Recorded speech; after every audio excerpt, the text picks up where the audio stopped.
السلام علیکم ورحمۃ اللہ تعالی وبرکاتہ۔ نحمده ونصلي ونسلم على رسوله الكريم، اما بعد فاعوذ بالله من الشیطان الرجیم، بسم اللہ الرحمن الرحیم۔ ان اللہ وملائکته یصلون علی النبی یا ایہا الذین آمنوا صلوا علیہ وسلموا تسلیما۔ اللہم صل علی سیدنا ومولانا محمد معدن الجود والکرم وآلہ الکرام وابنہ الکریم وبارک وسلم صلاۃ وسلاما علیک یا رسول اللہ صلی اللہ تعالی علیہ وسلم۔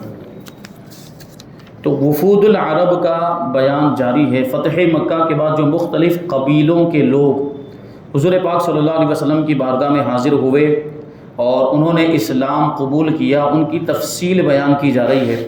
بہت سے قبیلوں کے بارے میں پہلے بیان ہو چکا، اب یہاں سے انشاءاللہ تبارک و تعالی وفد زمام بن ثعلبہ، وفد تجیب اور وفد مزینہ کے بارے میں ہم سماعت کریں گے کہ یہ لوگ حاضر ہوئے حضور پاک صلی اللہ علیہ وسلم کی بارگاہ میں، تو اس وقت ان کی کیفیت کیا تھی اور حضور پاک صلی اللہ علیہ وسلم نے ان کے ساتھ کیسا سلوک اور کیسا برتاؤ فرمایا۔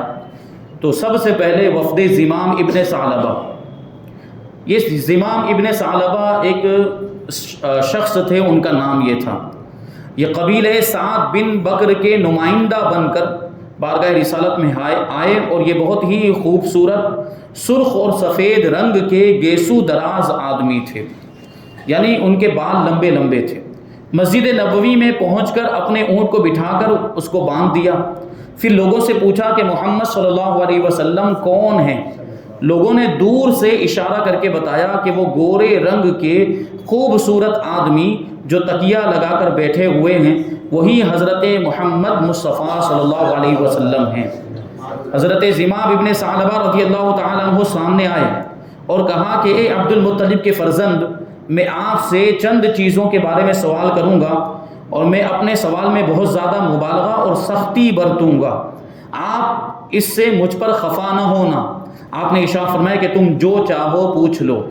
پھر انہوں نے یہ آگے کی اس طرح حضور پاک صلی اللہ علیہ وسلم سے ان کی گفتگو ہوئی، اس کو بیان کیا جا رہا ہے کہ زمام ابن ثعلبہ نے کہا کہ میں آپ کو اس خدا کی قسم دے کر جو آپ کا اور تمام انسانوں کا پروردگار ہے یہ پوچھتا ہوں کہ کیا اللہ نے آپ کو ہماری طرف اپنا رسول بنا کر بھیجا ہے؟ حضور پاک صلی اللہ علیہ وسلم نے ارشاد فرمایا ہاں۔ زمام بن ثعلبہ نے آگے کہا کہ میں آپ کو قسم دے کر یہ سوال کرتا ہوں کہ کیا نماز، روزہ اور حج و زکوٰۃ کو اللہ تعالیٰ نے ہم لوگوں پر فرض کیا ہے؟ حضور نے ارشاد فرمایا ہاں۔ زمام ابن ثعلبہ نے آگے کہا کہ آپ نے جو کچھ فرمایا میں اس پر ایمان لایا، اور میں زمام ابن ثعلبہ ہوں، میری قوم نے مجھے اس لیے آپ کے پاس بھیجا ہے کہ میں آپ کے دین کو اچھی طرح سمجھ کر اپنی قوم بنی سعد بن بکر تک اسلام کا پیغام پہنچا دوں۔ حضرت زمام ابن ثعلبہ رضی اللہ تعالیٰ عنہ مسلمان ہو کر اپنے وطن پہنچے اور ساری قوم کو جمع کر کے سب سے پہلے اپنی قوم کے تمام بتوں کو، مورتیوں کو، مجسموں کو، یعنی لات و عزا، منات و حبل کو برا بھلا کہنے لگے۔ اب ظاہر سی بات ہے یہ ان کے باطل معبود اور جھوٹے خدا تھے، ان کو وہ اپنا بھگوان سمجھتے تھے، اپنا خدا سمجھتے تھے، اور حضرت زمام بن ثعلبہ ان سب بتوں کو برا بھلا کہنے لگ گئے اور خوب ان بتوں کی توہین کرنے لگے۔ ان کی قوم نے جو اپنے بتوں کی توہین سنی تو ایک دم سب چونک پڑے اور کہنے لگے کہ اے ثعلبہ کے بیٹے، تو کیا کہہ رہا ہے؟ خاموش ہو جا، ورنہ ہم کو یہ ڈر ہے کہ ہمارے یہ دیوتا تجھ کو برس اور کوڑ اور جنون میں مبتلا کر دیں گے، یعنی تو ان ساری بیماریوں میں، سفید داغ کی بیماری اور کوڑ کی بیماری میں اور پاگل پن میں مبتلا ہو جائے گا۔ یعنی یہ بت جو ہیں، یہ بھگوان، کیونکہ وہ تو خدا سمجھتے تھے، دیوتا سمجھتے تھے، یہ تجھے بیماریوں میں مبتلا کر دیں گے، ان کی برائی مت کر۔ آپ یہ سن کر طیش میں آ گئے اور تڑپ کر فرمایا کہ اے بے عقل انسانوں، یہ پتھر کے بت بھلا ہم کو کیا نفع نقصان پہنچا سکتے ہیں؟ سنو، اللہ جو ہر نفع نقصان کا مالک ہے، اس نے اپنا ایک رسول بھیجا ہے اور ایک کتاب نازل فرمائی ہے تاکہ تم انسانوں کو اس گمراہی اور جہالت سے نجات عطا فرمائے۔ میں گواہی دیتا ہوں کہ اللہ کے سوا کوئی معبود نہیں ہے اور حضرت محمد صلی اللہ علیہ وسلم اللہ کے رسول ہیں۔ میں اللہ کے رسول کی بارگاہ میں حاضر ہو کر اسلام کا پیغام تم لوگوں کے پاس لایا ہوں۔ پھر انہوں نے اعمال اسلام یعنی نماز، روزہ، حج اور زکوٰۃ کو ان لوگوں کے سامنے پیش کیا اور اسلام کی حقانیت اور سچائی پر ایسی پرجوش اور مؤثر تقریر فرمائی کہ رات بھر میں قبیلے کے تمام مرد و عورت مسلمان ہو گئے۔ اور ان لوگوں نے اپنے بتوں کو توڑ پھوڑ کر پاش پاش کر ڈالا۔ یعنی ابھی ایک دن پہلے کی بات ہے کہ وہ ان بتوں کو اپنا خدا سمجھتے تھے، لیکن اسلام کا سورج جب طلوع ہو گیا، ان کے دلوں میں اسلام کا چراغ روشن ہو گیا، تو انہی بتوں کو، انہی مورتیوں کو انہوں نے خود اپنے ہاتھوں سے توڑ توڑ کر ٹکڑے ٹکڑے کر دیا۔ اپنے قبیلے میں ان لوگوں نے، حضرت زمام نے ایک مسجد بنوائی اور نماز و روزہ اور حج اور زکوٰۃ کے پابند ہو کر یہ سب قبیلے والے صادق الایمان یعنی سچے ایمان والے مسلمان بن گئے۔ یہ اسلام کی تاثیر ہے۔ اب آگے ہے وفد بلی۔ یہ ایک قبیلہ تھا۔ یہ لوگ جب مدینہ منورہ پہنچے تو حضرت ابو رویفع رضی اللہ تعالیٰ عنہ جو پہلے ہی سے مسلمان ہو کر خدمت اقدس میں موجود تھے، اسی قبیلے سے ان کا تعلق تھا، حضرت ابو رویفع۔ انہوں نے اس وفد کا تعارف کراتے ہوئے یعنی انٹروڈکشن کراتے ہوئے حضور کی بارگاہ میں یہ عرض کیا کہ یا رسول اللہ صلی اللہ تعالیٰ علیہ وسلم، یہ لوگ میری قوم کے افراد ہیں۔ آپ نے ارشاد فرمایا کہ میں تم کو اور تمہاری قوم کو خوش آمدید کہتا ہوں، یعنی تمہارا استقبال کرتا ہوں۔ پھر حضرت ابو رویفع رضی اللہ تعالیٰ عنہ نے عرض کیا کہ یا رسول اللہ صلی اللہ تعالیٰ علیہ وسلم، یہ سب لوگ اسلام کا اقرار کرتے ہیں اور اپنی پوری قوم کے مسلمان ہونے کی ذمہ داری لیتے ہیں۔ آپ نے ارشاد فرمایا کہ اللہ تعالیٰ جس کے ساتھ بھلائی کا ارادہ فرماتا ہے اس کو اسلام کی ہدایت عطا فرما دیتا ہے۔ اس وفد میں ایک بہت ہی بوڑھا آدمی بھی تھا جس کا نام ابو الضیف تھا۔ ابو الضیف کا مطلب یہ ہوتا ہے مہمان والا۔ اس کا مطلب صاف ظاہر ہے کہ وہ بڑی مہمان نوازی کیا کرتا تھا۔ وہ بوڑھا آدمی جو تھا، عمر رسیدہ آدمی، وہ مہمان نوازی میں بہت ہی مشہور تھا۔ اس نے حضور کی بارگاہ میں سوال کیا کہ یا رسول اللہ صلی اللہ تعالیٰ علیہ وسلم، میں ایک ایسا آدمی ہوں کہ مجھے مہمانوں کی مہمان نوازی کا بہت زیادہ شوق ہے، تو کیا اس مہمان نوازی کا مجھے کچھ ثواب بھی ملے گا؟ یعنی میں اسلام قبول کر لیتا ہوں، میں مسلمان ہو جاتا ہوں اور مسلمان ہونے کے بعد میں مہمان نوازی کروں گا تو مہمان نوازی کا ثواب ملے گا؟ یقیناً اسلام کے اندر مہمان نوازی کا بڑا ثواب ہے۔ حضور پاک صلی اللہ علیہ وسلم نے حدیثوں کے اندر اس کی بڑی فضیلت بیان کی ہے، اور خاص طور پر ایسے مہمان جو حاجت مند بھی ہوں، ضرورت مند بھی ہوں، ان کو کھلایا جائے تو ڈبل ثواب ملتا ہے۔ ایک تو مہمان نوازی کا ثواب، پھر حاجت مند کی ضرورت کو پورا کرنے کا ثواب۔ تو یہ بوڑھے آدمی نے حضور کی بارگاہ میں عرض کیا کہ اگر میں مہمان نوازی کروں گا تو مجھے ثواب ملے گا؟ آپ نے ارشاد فرمایا کہ مسلمان ہونے کے بعد جس مہمان کی بھی مہمان نوازی کرو گے، خواہ وہ امیر ہو یعنی مالدار ہو یا فقیر ہو، تم ثواب کے حقدار ٹھہرو گے، یعنی مہمان نوازی کا تم کو ثواب ملے گا۔ پھر ابو الضیف رضی اللہ تعالیٰ عنہ نے یہ پوچھا کہ یا رسول اللہ صلی اللہ تعالیٰ علیہ وسلم، مہمان کتنے دنوں تک مہمان نوازی کا حقدار ہے؟ آپ نے فرمایا کہ 3 دن تک، اس کے بعد وہ جو کچھ بھی کھائے گا وہ صدقہ ہوگا۔ یعنی مہمان نوازی جو ہے وہ 3 دن تک ہوا کرتی ہے، مہمان نوازی کا جو ثواب ہے وہ 3 دن تک ملے گا، اور اس کے بعد بھی اگر مہمان رکا رہتا ہے تو اس کو ہم کھلاتے اور خوش دلی کے ساتھ کھلاتے ہیں، اور یوں سمجھے کہ بالکل بھی ناگوار سمجھتے ہوئے نہیں کھلاتے، سچے دل سے کھلاتے ہیں تو پھر صدقے کا ثواب ملتا ہے۔ یہ بات دیکھیں، اسلام کے اندر یہ ثواب کمانے کے اللہ تبارک و تعالیٰ نے کتنے مواقع ہم کو عطا فرمائے، کتنی آسانی کے ساتھ ہم ثواب کما سکتے ہیں۔ بلکہ حضور پاک صلی اللہ علیہ وسلم کا ارشاد فرمایا کہ ایمان کے بہت سارے درجے ہیں، اور روایتوں میں آیا بلکہ فرمایا کہ ایمان کا سب سے ادنا درجہ یہ ہے کہ راستے سے کوئی تکلیف دہ چیز کو ہٹا دیا جائے۔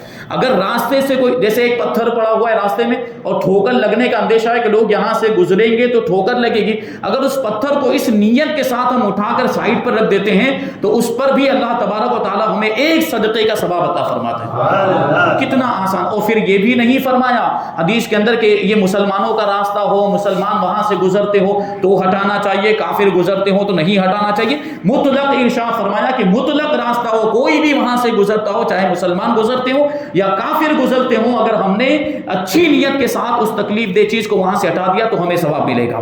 تو یہ بات ذہن میں رکھنی چاہیے۔ اب آگے وفد تجیب کے بارے میں فرماتے ہیں کہ یہ 13 آدمیوں کا ایک وفد تھا، ایک قافلہ تھا، جو اپنے مالوں اور مویشیوں کی زکوٰۃ لے کر، یعنی اپنے جانوروں کی زکوٰۃ لے کر حضور کی بارگاہ میں حاضر ہوئے تھے۔ حضور صلی اللہ علیہ وسلم نے مرحبا اور خوش آمدید کہہ کر ان لوگوں کا استقبال کیا۔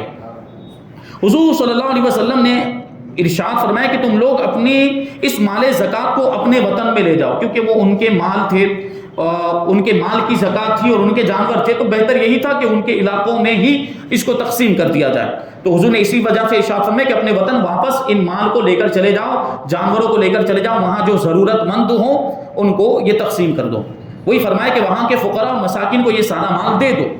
ان لوگوں نے عرض کیا کہ یا رسول اللہ صلی اللہ تعالی علیہ وسلم، ہم اپنے وطن کے فقراء اور مساکین کو اس قدر مال دے چکے ہیں کہ یہ مال ان کی حاجتوں سے زیادہ ہمارے پاس بچ گیا ہے، یعنی پہلے ہی ہم ان کو بہت سارا مال دے چکے، اب ان کی ضرورتیں ختم ہو چکی، وہ خود مالدار ہو چکے، اب ان کو حاجت ہی نہیں رہی، اس لیے تو یہ مال ہم یہاں لے کر آئے۔ تو پھر کیا ہوا؟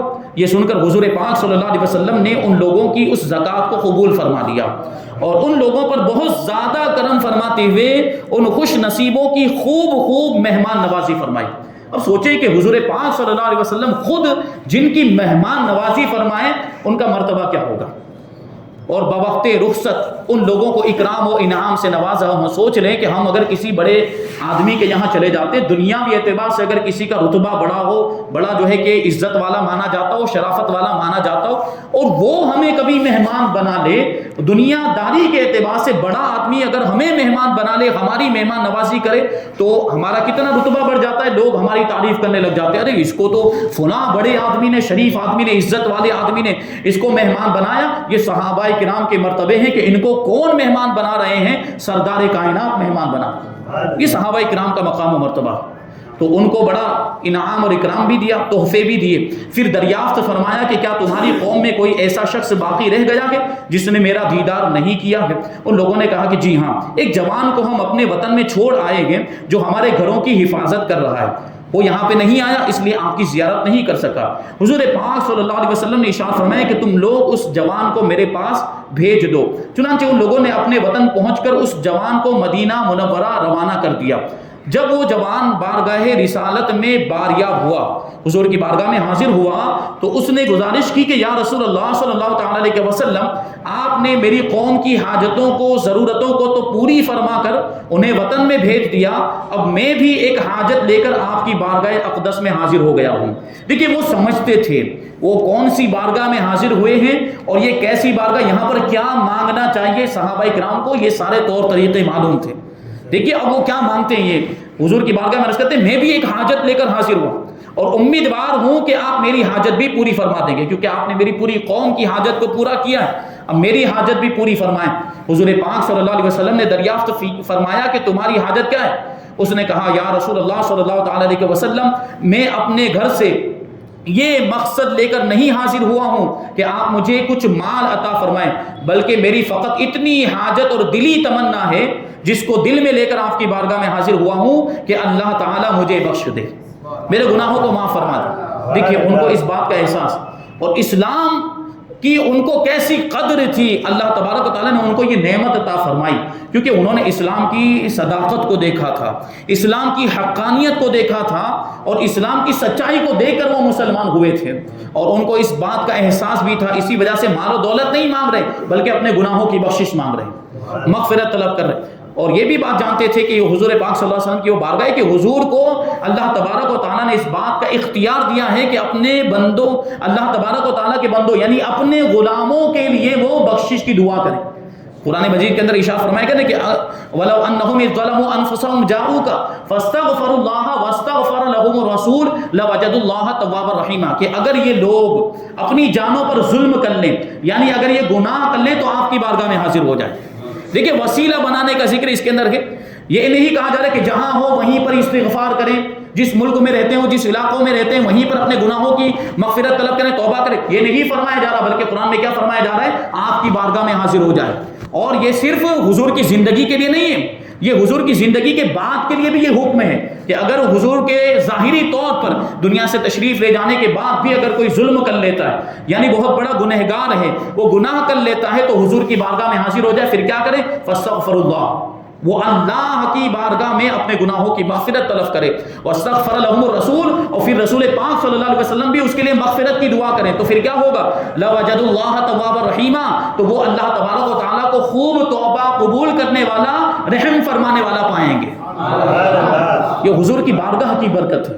تو وہ یہ جانتے تھے صحابہ اکرام۔ تو دیکھیں کچھ نہیں مانگا، کیا مانگتے؟ گناہوں کی بخشش، اور پھر کیا کہتے ہیں کہ مجھ پر اللہ تبارک و تعالیٰ اپنا رحم فرما دے اور میرے دل میں بے نیازی اور استغنا کی دولت پیدا فرما دے۔ جوان کی اس دلی مراد اور تمنا کو سن کر محبوب خدا صلی اللہ علیہ وسلم بہت خوش ہوئے اور ان کے حق میں ان لفظوں کے ساتھ دعا فرمائی: اللہم اغفر لہ وارحمہ واجعل غناہ فی قلبہ، اے اللہ اس کو بخش دے اور اس پر رحم فرما اور اس کے دل میں بے نیازی ڈال دے۔ بے نیازی کا مطلب آدمی کو کسی کی ضرورت نہ رہے، آدمی کسی کا محتاج نہ رہے، صرف پروردگار کا محتاج رکھے۔ پھر آپ نے اس نوجوان کو اس کی قوم کا امیر مقرر فرما دیا۔ اب آپ سوچیں کہ حضور نے یہ دعا فرمائی، اور نبیوں کی دعا کبھی بھی رد نہیں کی جاتی، نبیوں کی دعا ہمیشہ مقبول ہوتی ہے، یہ تو نبیوں کے بھی سردار۔ ضرور ہمارا ایمان ہے کہ حضور نے یہ جو دعا فرمائی ہے اس کے حق میں ضرور قبول ہوئی ہے، اور یہی جوان اپنے قبیلے کی مسجد کا امام بھی بن گئے۔ کیسا مرتبہ ملا۔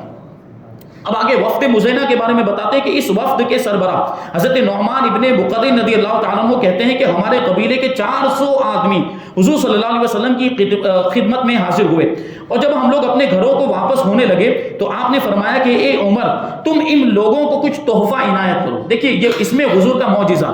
حضور نے کیا کہا؟